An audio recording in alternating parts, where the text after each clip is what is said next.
All right, so we are in the lobby of WROC, formerly Rochester Radio City, and I mention that because I have two radio legends next to me right now. We have Gary Smith, who worked here from 62 to what, 78, 79? Yeah, 78, which is incredible, and Joe LaMonaco, who is basically a radio historian at this point. And behind us, she's going to hide, but Tracy Bausman has been a wonderful asset and researcher for us and helped us bring the idea of this place back to life. And Gary, we're just so thrilled that you're here, and I think Joe and I are just wanting to follow you around and hear what you have to say. Is this the first time you've been back since you left into the building? No, but it's probably the first time in 10 years or so. 10 years, all right. So now when you worked here, there are two main entrances, or there were. One was just as grand as this one. It was the holding area for visitors who are going to come watch the shows, and the audience, if you will. And this was where sales and folks would come in. Is this where you entered the building? This was the main entrance. I entered the building from the back because we parked in the back parking lot and then walked through that back corridor. But this was the main entrance to the station. And it's grand Art Deco, and what many folks don't realize is that I mentioned Rochester Radio City, Stromberg Carlson.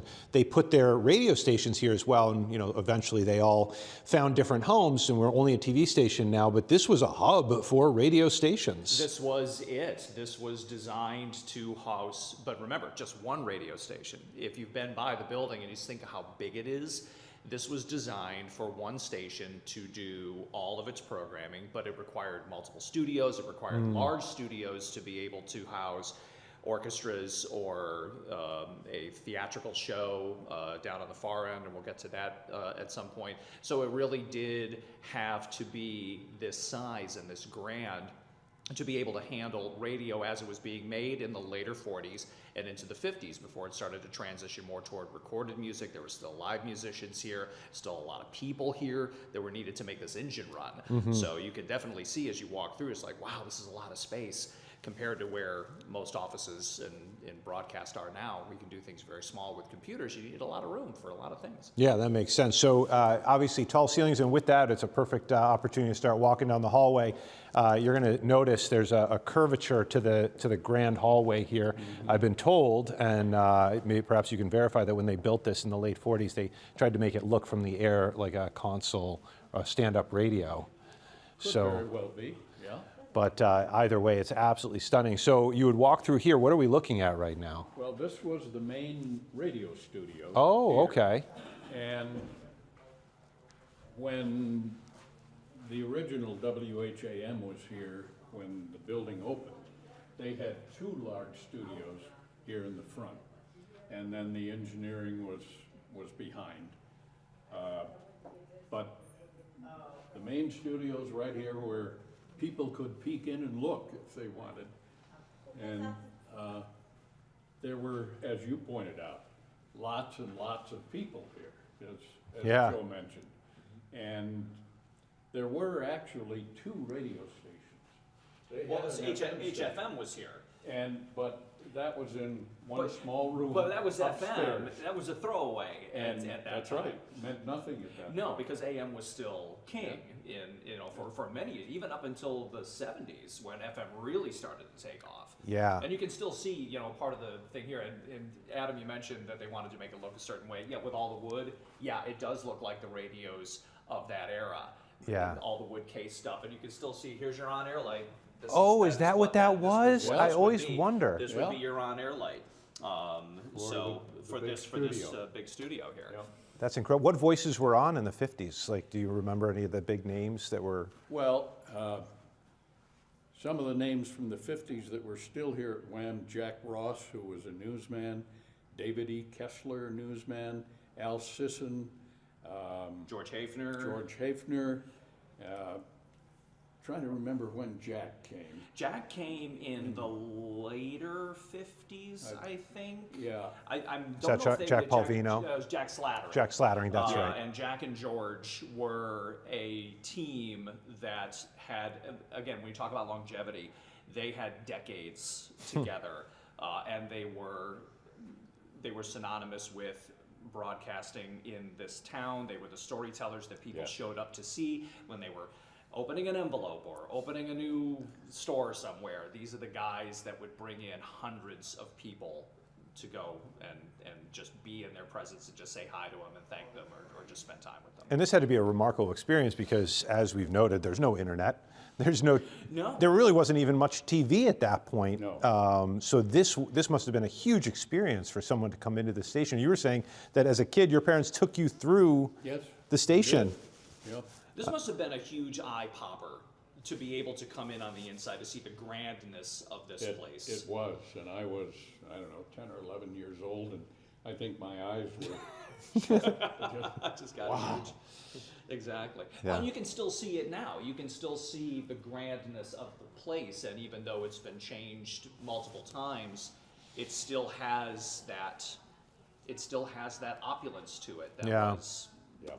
such a part of what they wanted radio to be, and the prestige that the medium had in Yeah, its heyday. and it's amazing that 10 years after, it just did a 180. Yeah, Yes. it did. The building was completed in the late 40s, so 47 is when, or 48 was when people got in. And then you figure by the mid 50s, by about 55, 56, is when radio shows start going away, like the serialized radio comedies and dramas. Those are being dropped. Recorded music is becoming more prevalent than having a live studio orchestra. Disc jockeys are coming in and they're taking over, and the whole industry changed. And you could do it in a smaller space. You didn't need all this room. And that's when everything started to scatter. Yeah. And we eventually wound up leaving the building and transferring over into other places. And Wham's been about 2 or 3 other places at least, It maybe has. 4 by Yep. this point, since it left here in the 60s, I think we left. Yes. No. Well, yeah, Wham would have left. Okay, And we moved here in 1962 so that was into this ROC. building. Okay. And that was when WVET became Came WROC. And at that time, even with TV also, we had lots of room, more than we needed, but we loved it. Yeah. Yeah. Nobody was going to say, look, take away some of this space, will you please? Oh, God, we kill to have this now. No, so were these always kind of executive offices Yes. on the other side, on the left-hand side Yes, here? all along here. And We can probably keep walking down. one thing, at that point, nobody put anything up on those walls. Okay. There were Yeah, you no- didn't put anything on this wood. Over here was fine. Over there, nope. Really? That was Nothing. the untouchable area. Yeah. By the way, that's where we just did the interview with Gary and Joe in our Studio B. By the way, I always point out to people, like, look at these fixtures, that they had on the wall that, Yep. I'm guessing were there when you probably walked by this at one point, but Yep. just, See, but it is also very refreshing that in all of the years and all the retrofits and everything else, that those pieces are still here. They could have been just thrown in a dumpster, and in many cases, in a lot of renos, they have been. There's still so much original things to this building, and so much stuff that you can't even see, which I think is an architectural and engineering marvel in this building. Yeah. But again, here you go, another big window. This would have been another main studio here. yeah, so or- these are our editing bays now. What was this? Do you remember? The film lab.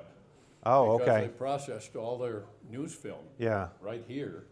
Had to get it back by 4 o'clock or it wouldn't make the We're 6 making o'clock on. news. But, well before videotape, of course. Yeah, I can But, only imagine. This was all film lab. So did you mix with the TV people quite a bit in the building? Oh, or? sure, yeah. Yeah. By the way, Ann Keefe, what was she like? Did you work with her? She was just a classic. She was a wonderful lady, very bright.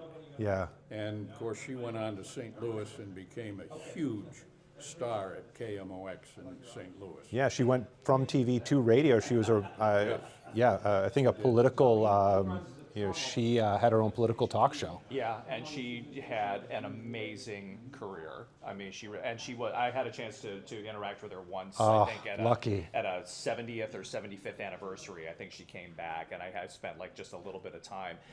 Being a young person in the industry, I didn't know the full extent of what she had accomplished here and what she did here. I wish I could go back and have the time over again Yeah. to talk with her and people like Ann Starkweather, who went in from the early days. She was with radio, and then she was on television, and then she went into politics after that. I mean, she had an amazing career and wonderful stories to tell about the past of this place. And you have those opportunities, you get a little bit of it, and then fortunately we do have some recordings that are still around that we can hear what was being done in places like this. Yeah, I know John Kuchko interviewed Tom Decker back in the early 90s or late 80s. And then I'm pretty sure Teresa just interviewed Ron Houston, who was here for a while. I remember you guys did interview him a couple of months ago, maybe. Yeah.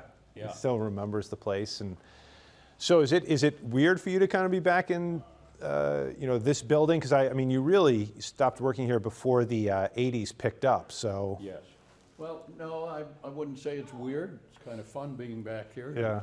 Looking at it. This was another studio. There's another on-air light. Yeah. I had no idea. I thought it was a very small fire extinguisher.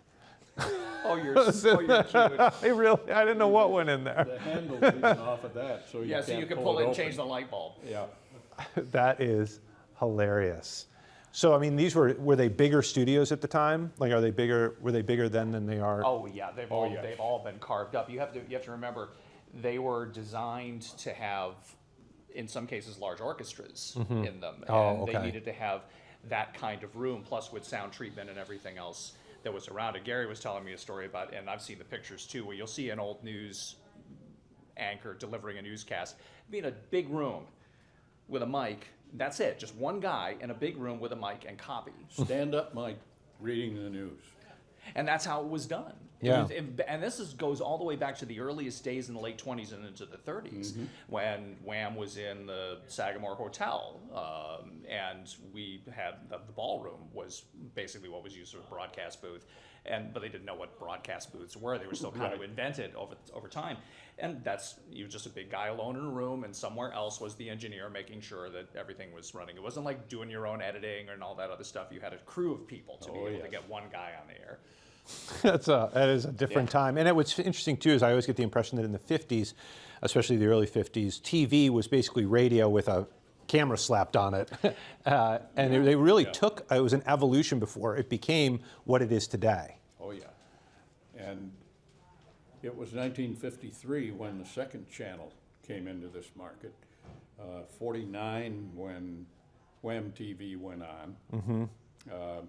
Then 53, and then Channel 13 was dropped in, I forget the year, but for a while, Wham TV was it for TV before the second channel came in 53. And look at how many years that was. I mean, that's like 4 years. Yeah, where they were the Where only. there was an only one and just a standalone. Yep. And I would suspect, Gary, that there were guys that were doing radio that were those first television people. That they weren't people that just came in just to do TV. No, they were no. transitioning They over. were almost all Yeah. radio people that then went on when put in front of the TV.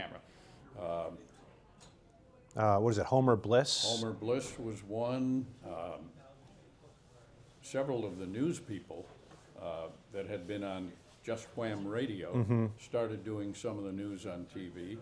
Homer Bliss was the Atlantic weatherman and dressed up in the suit and did his Atlantic weather show. But they were, Bob Keefe and husband for a while was TV and radio. Oh, okay. There was just about complete crossover at the beginning between radio. Until they wound up specializing, and then until TV becomes its own thing, and then people are just gravitating towards that, and they're not doing the radio bit. But the radio guys were transitioning in a much different way, coming into you get 3 TV stations on, but rock and roll radio is happening, so it's a whole different animal on that side than it is on the TV side. Absolutely. Well, But then you come down to this part. yeah. So This compared to the old pictures, now this is a newsroom now, but before this was another grand entrance. It was a lobby. It was a lobby Yeah. for a 250, 300 seat auditorium. Yeah. for Yeah. the odd. and so what you're going to see here is a drop-down ceiling, but it's really a 2-story room, and actually you can, through a secret door, still see the mural that's up there that they had put up of Rochester. But yeah, there were doors at the very end there, and now that's an office. But this is probably the most changed room of the whole. Yeah. So we'll breeze through here, because did you come in this area often, or was this kind of just like? Oh, yeah. No, we went in all the areas, Yeah. whether we were wanted there or not. Exactly. So now what we're going to do now is we're going to venture into the studio. Now this was, what's funny is they called the Studio A because there were plans to build another grand one, a Studio B, on the eastern side of the building, but that just never came to fruition. Right. But they still have about 100 of the original seats from the 40s. And we had a giant renovation and addition to the studio here in 2017. But behind these walls is the original look and infrastructure of the original station. So just watch your step. You got cords here all over the place. How often were you in Studio A? Did they do radio broadcasts from here? No, it was just TV, but I did a bunch of TV commercials, and we filmed them in here. And I was back here. I knew the engineers did both. They worked TV, some of them also worked radio, so I knew everybody. And I'd come back here and help them wrap up cables sometimes. And just as long as I didn't tell that I was doing it. Exactly. Yeah, don't touch anything, you're not union. So correct me if I'm wrong. By the time you got here, we were already WROC. We had been WHAM, but they changed the call letters. Yes. But the radio station was still WHAM. Yes. The radio station and television part of it had been separated. Okay. by different owners. Gotcha. And I love the call letters WHAM. It's ROC's great, but boy, that's And if you know the history of that, we got lucky. We got very lucky. Now there's rumors about the fact that because George Eastman was involved with the radio station in its earliest days, that George had some hand in selecting those call letters, and that is not true. Wrong. We got lucky. If you look back on how call letters were assigned by what became the Federal Communications Commission, but was not that at the time. right. We could have been WHAS, WHAT, WHAP.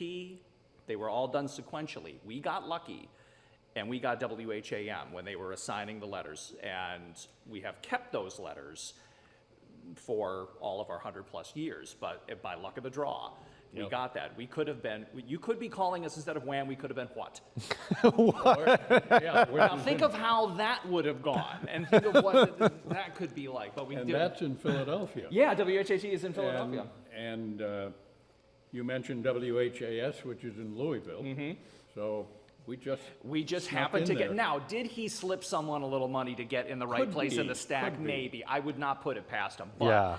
He did not select the call letters because he liked the way it sounded. We just got lucky where it dropped in. I love it. And we've been able to ride that luck for a long time. Yeah, so Joe's on WHAM 1180, as I mentioned in a previous segment. If you want to go check it out on the Rochester First app, I was part of 570 WSYR, and it was always a thrill to me. So my parents were in Rochester when Randy Gorman, who was at WHAM at the time, would pick one of my raps. We called them raps at the time, little stories, and it would air in Rochester, which was like a huge thing to me at the time. So this is 2001 time frame. So. Oh man, that's Yeah, so cool. beautiful. So, all right, we'll keep walking here. This is a one room that I wanted to get your take on, Gary, because before the renovation, you could actually look out the window here, and you could see the entire. Was this the master control or a sub-control at the time? It was sub-control at one time. Before it became sub-control, it was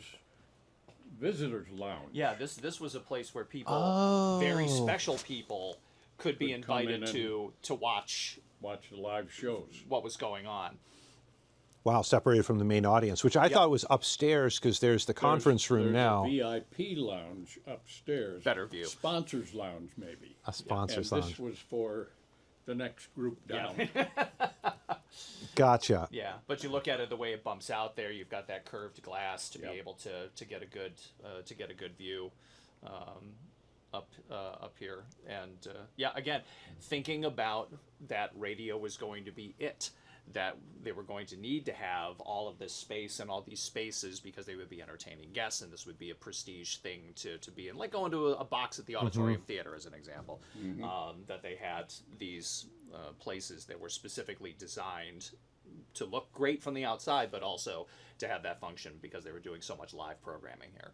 That is remarkable. Well, now it's our photography lounge, so we're very happy that they've converted it almost back to what it once was, where people can hang out.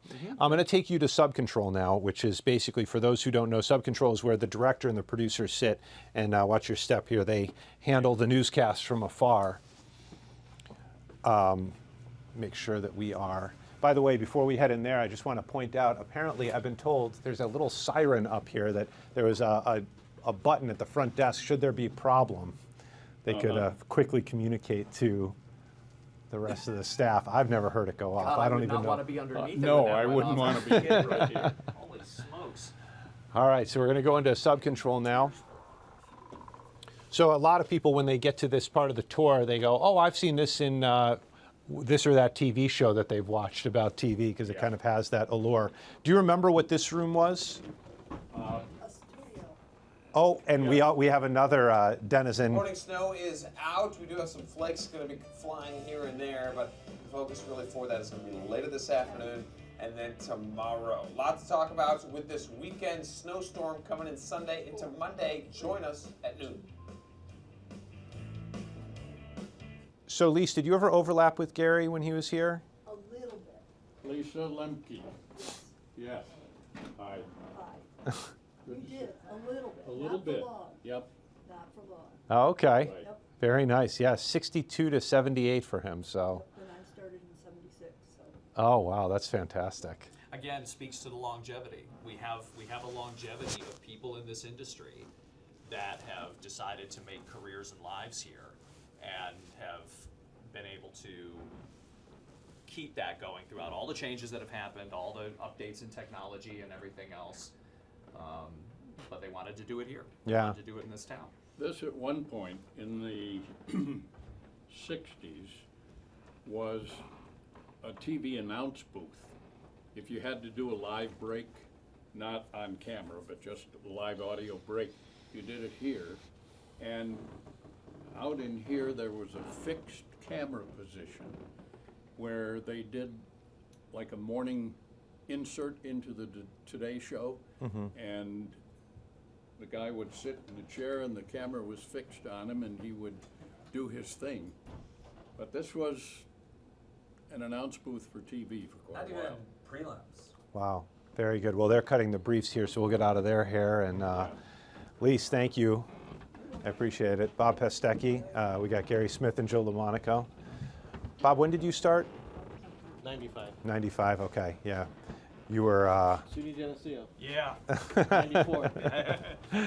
I can bump, my granddaughter went there. there you go. Nice. All right. You can't fall down. You can't fall down in media in this town without hitting somebody from Geneseo. Sure. Yeah, it's Geneseo and Brockport, and There's an awful lot of us. Brockport kind of tries to steal our thunder, but there's just as many of us. yeah, the Oswego people, they come in with quite a bit of pride. Hey, so. good for them. They survived that side of the lake. Yeah, barely. Yeah, no, it was funny. Doug Embledge and I, both Syracuse grads, and Yeah. got a couple Ithaca sprinkled in there. I think Don Elhart went there, but He did. Yep. you don't see Don it. Elhart was my engineer, spun records for me during 2 summers when he got a summer replacement job here as an engineer. He was in TV some of the time, radio the other, and he spun records for me. Back Wow. in Which is like why 64 and now I 5. know why. He's a radio guy at heart. I tease him about it, but it's like he was a radio guy who did television because it was there. Right. But his heart was always with the spinning records. He was Yeah. definitely that guy. No, we have pictures of him outside with the old news cars here, the News Yeah. 8 news cars. So yeah, this is Court of the People. So it was WHAM TV at the time, so this had to be early 50s, I have to imagine. Saul Linowitz. Yep. And then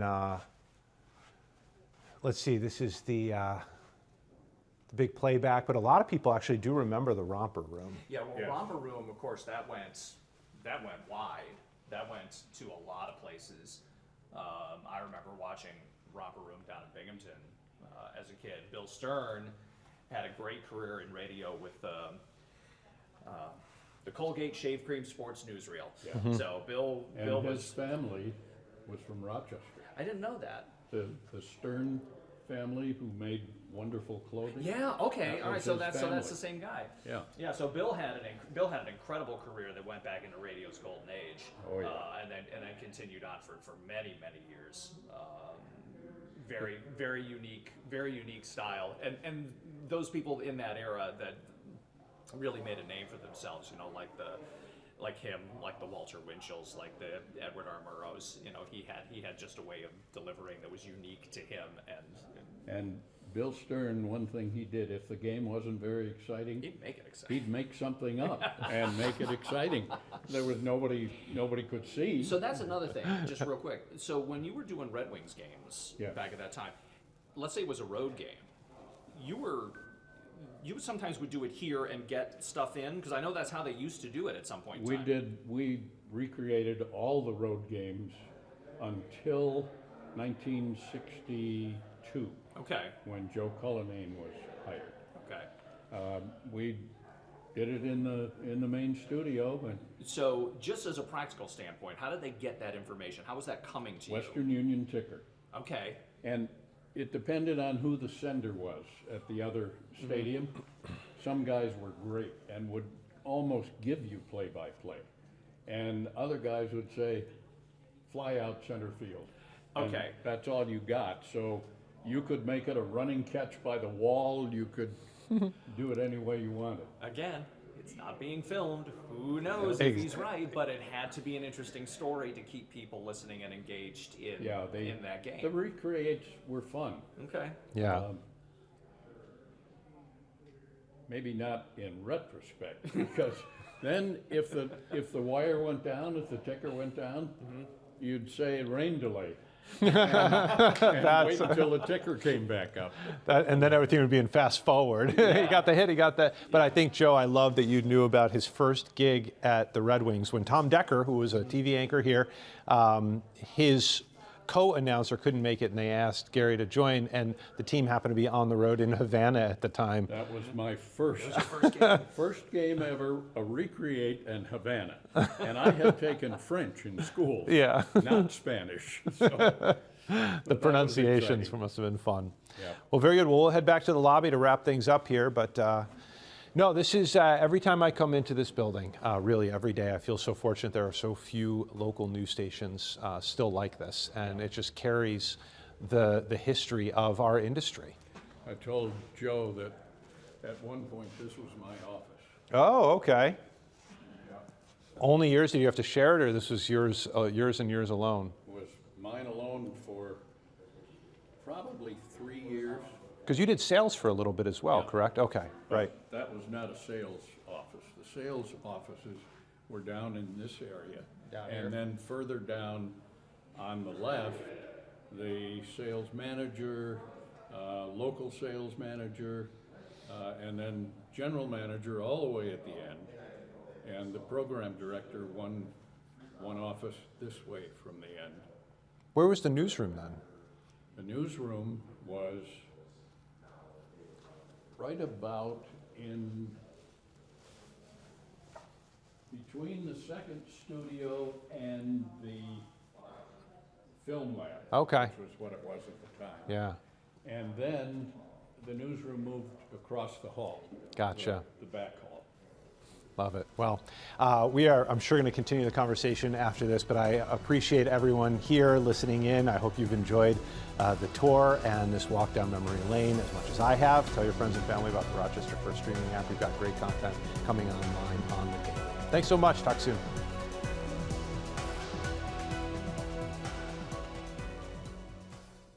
Get the Rochester First streaming app today for everything you love from News 8 on demand, plus exclusive shows you won't see anywhere else. Search ROC and download for free on Roku, Amazon Fire, and Apple TV.